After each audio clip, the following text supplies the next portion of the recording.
Bonjour à tous, dans cette vidéo je vais vous montrer comment utiliser votre tableau de commande et vous expliquer les différents voyants qui s'y trouvent sur bien sûr notre camping-car Adria Matrix.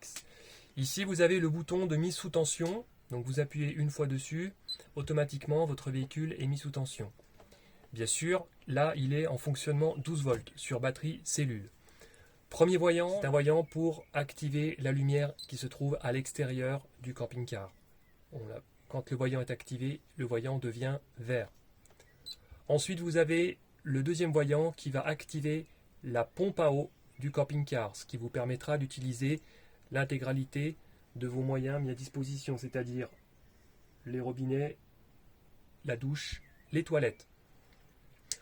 Ensuite, vous avez ici ce voyant en forme d'ampoule qui signifie, quand vous appuyez dessus, la mise en place sous tension de l'électricité pour l'éclairage de votre véhicule.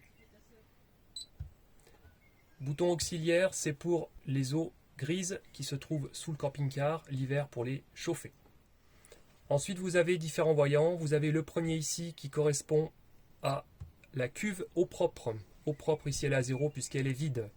Quand le véhicule ne roule pas, la majorité du temps, il est recommandé de vider les eaux propres pour éviter que ça stagne et que ça forme des champignons et des moisissures. Ensuite, vous avez à côté le voyant pour les eaux grises. Ici, il est à 0 aussi, puisque, même chose, les eaux sont vidangées et le robinet reste ouvert. Enfin, vous avez à côté le voyant pour la température intérieure, donc ici 28 degrés, température extérieure.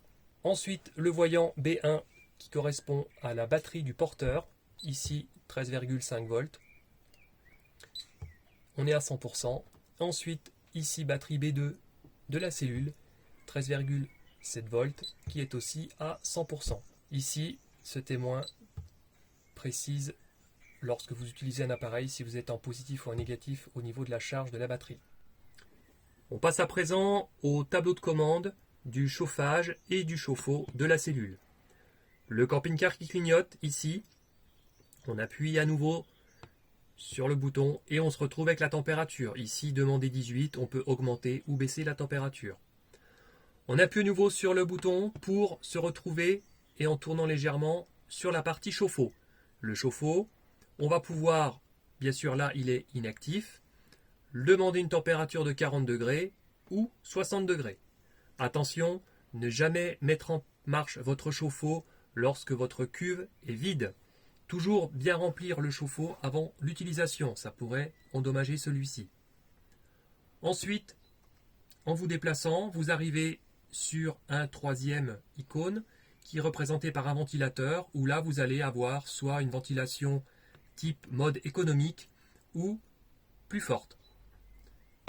Ensuite, vous avez bien sûr une fonction programmateur, le réglage de l'heure et la partie maintenance que l'on ne présentera pas aujourd'hui.